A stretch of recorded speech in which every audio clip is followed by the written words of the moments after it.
মা মনসার একটি চোখ কেন অন্ধ হয়েছিল আজ এই ভিডিওতে জানতে পারবেন। একসময় দেবরাজ শিবের কন্যা মা মনসা জন্মালেন নাগলোকের রক্ষাকর্ত্রী হিসেবে। তিনি ছিলেন অপরূপ সুন্দরী, কিন্তু মানুষের পূজা তিনি তখনও পাননি। অন্যদিকে মা চণ্ডী ও মা সরস্বতী দেবলোকে সর্বত্র পূজিত। এতে মনসার মনে গভীর কষ্ট জমে উঠল, ঈর্ষা ও অভিমান। মনসা ভাবলেন, আমি শিবকন্যা হয়েও কেন মানুষের ঘরে ঘরে আমার নাম নেই। এই অভিমান থেকেই একদিন তিনি দেবলোকে গিয়ে মা চণ্ডীর সঙ্গে তর্কে জড়ান। তর্ক ক্রমে রাগে রূপ নেয়। দেবীদের সংঘর্ষ।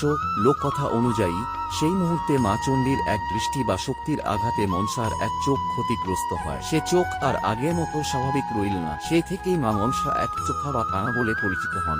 শিবের করুণা। সবকিছু জেনে বাবা মহাদেব মনসাকে বুকে টেনে নিলেন। বললেন, রূপ নয়, শক্তি তোমার পরিচয়। মানুষ তোমাকে ভয় নয়, ভক্তি দিয়ে ডাকবে। শিবের আশীর্বাদে মনসা নাগদেবীদের অধিষ্ঠাত্রী হলেন।